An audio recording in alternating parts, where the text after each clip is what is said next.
All right, we're back with another video today to talk about back pain. So typically when someone walks in the office, there's two reasons that they have back pain. So I'm gonna cover one today and we'll cover one in the next video. So the first and the primary reason that I see back pain, this is the most common reason. This is a picture of the front of the spine. So your intestines and your abdominal wall would be here.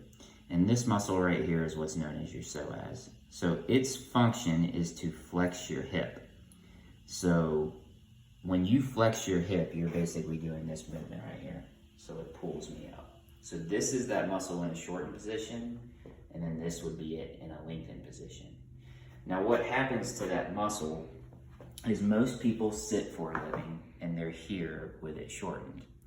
So if I spend all day with it shortened, what happens is everything on the posterior side starts to become deactivated. And the telltale sign of it is if I'm sitting for a long period of time and I go to stand up and I can't get my hips open, it takes me a couple of steps where I have to walk and then gradually open up. So the common analogy that I use with people is if I take a weight and I'm curling it with my arm, and I've used this in other videos, what happens is in order to activate my bicep, I have to deactivate my tricep, or else they would be battling each other. So the same thing, if this psoas muscle that runs from here to here is so short, what happens is everything gets deactivated on the posterior side. So you end up with a weak glute and an overactivated psoas. And it's typically going to hurt right here is where the psoas pain is going to come from. So a couple of quick treatment tips for that.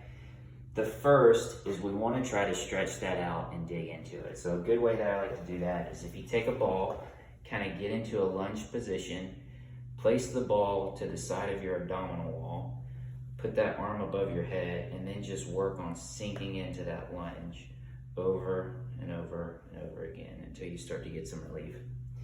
The second thing is if this is deactivated, we have to work on activating the posterior side.